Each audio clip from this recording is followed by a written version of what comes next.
5 மினிட்ஸே அதிகம் தான் நான் சொல்கிறது, அந்தளவுக்கு கம்மியான டயத்தில். இன்றைக்கி உங்கள் வீட்டில் சிக்கனா? வெறும் 100 கிராம் சிக்கனை மட்டும் தனியாக எடுத்து வச்சுக்கோங்க. இந்த மொறு சிக்கன் செஞ்சு கொடுத்தீங்கன்னா வீட்டில் இருக்கவங்க நீங்கள் செஞ்ச சிக்கன் குழம்பே சாப்பிட மாட்டாங்க. அந்தளவுக்கு இதே பண்ணிக்கொடு இதை பண்ணிக்கொடுன்னு கிட்ஸ்லேருந்து பெரியவங்கலேருந்து எல்லாருமே கேட்பாங்க. அது எப்படி செய்யலான்னு பார்க்கலாமா? ரொம்பவே ஈஸி தான். வெறும் 3 பொருள் தான் வேணும் இதுக்கு செய்கிறதுக்கு. என்னென்னு பார்ப்போமா?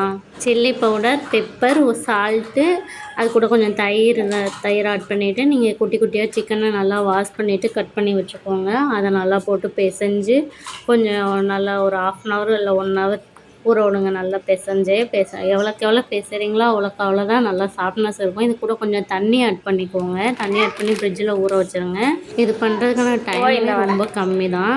அது கூட கொஞ்சோண்டு மைதா, நம்ம முன்னாடி எடுத்த மாதிரி பெப்பர், சில்லி, சால்ட், அவ்வளோதான். மைதா மட்டும் அடிஷ்னலாக ஆட் பண்ணிக்கோங்க. அவ்வளோதான், ஈஸியான பொருட்கள் தான். இது 3 நல்லா கலந்து விட்டுட்டு எவ்வளோ கலக்க முடியுமோ இதையும் நல்லா கலந்துக்கோங்க. அதிகமாகவே குவான்டிட்டி போட்டுக்கோங்க. ஏன்னா மைதா பத்தாது. நம்ம இதில் தான் டிப் பண்ணி போட போகிறோம். அதனால் பத்தாது. இதில் கொஞ்சம் டிப் பண்ணி போட்டுட்டு வாட்டரில் மிக்ஸ் பண்ணிக்கோங்க. ஒவ்வொன்றா போடுங்க, அப்போ தான் நல்லாயிருக்கும்.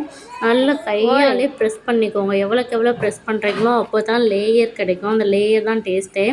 தண்ணியில் ஆட் பண்ணிவிட்டு திரும்ப ப்ரெஸ் பண்ணி எடுத்துக்கோங்க. இந்த அமுக்கி விட்ற மாதிரி நல்லா அமுக்கிக்கோங்க. ஆனால் ஒவ்வொன்றா போடுங்க, அதுதான் நல்லாயிருக்கும். எனக்கு அன்றைக்கி டைம் இல்லை, கொஞ்சம் வெளியே கிளம்புறதா இருந்தது, அதான் சீக்கிரமாக பண்ணிட்டேன். அப்படியுமே நல்லாவே சூப்பராக வந்துருந்தது. மிதமான எண்ணெயை காய வச்சு ஒவ்வொன்றா பொரிச்சு எடுங்க.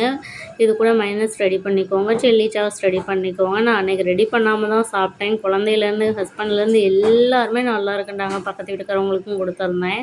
எல்லாருமே நல்லா இருக்குன்றாங்க. ட்ரை பண்ணி பார்த்துட்டு கமெண்டில் சொல்லுங்கள் எப்படி இருந்தது அப்படின்னு.